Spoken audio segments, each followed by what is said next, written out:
Well, thank you for coming, Ms. Bernard.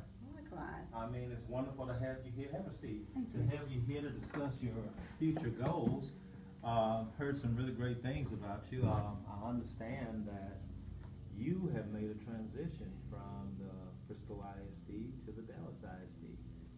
To get started here, can you just tell me a little bit more about that? Yes, I will elaborate a little bit more on it.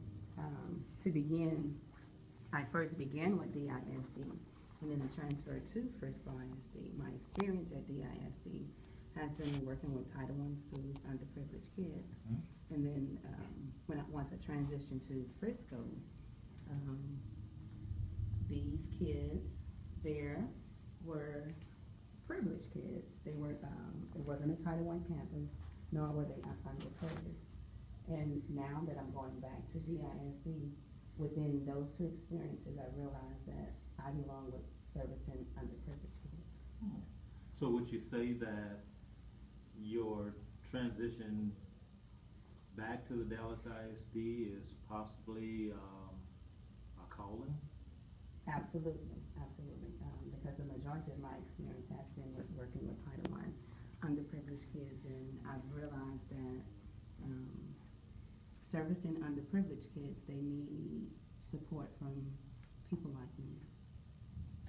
And I think that they'll be really, really glad to have you.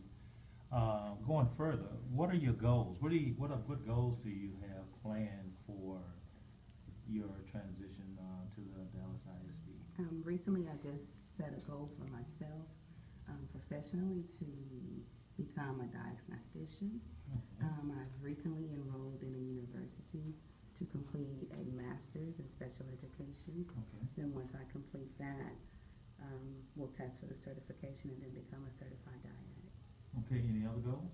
I just set one at a time, so as of now, that's my first one.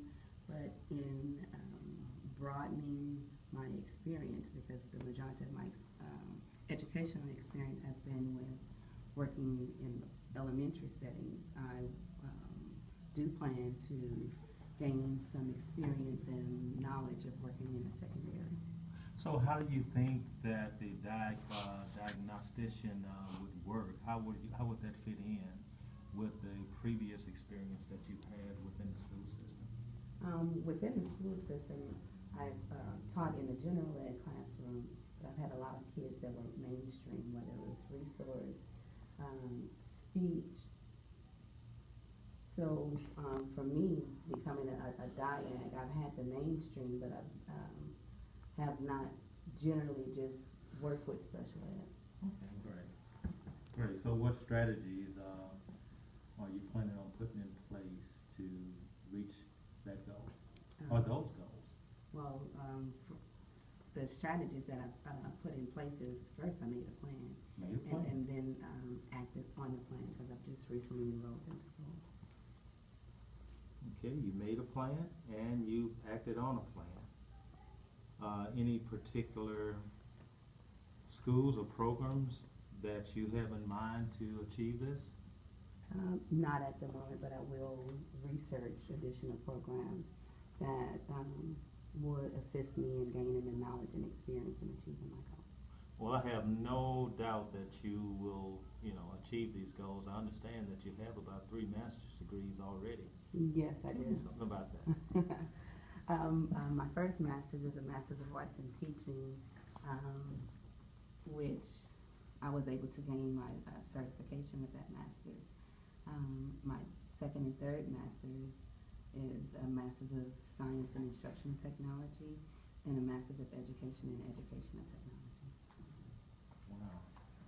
Really, really good. So, as you reflect on this conversation and your upcoming goals, what will you be celebrating, let's say, within the next 2 months? We know school is about to start.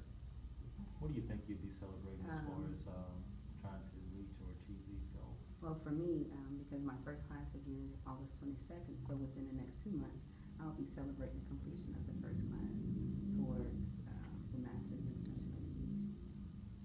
Admirable. That is an admirable achievement. Thank you. I have no doubt that you will be successful in that. Absolutely. Do you have any other input? At the moment, no.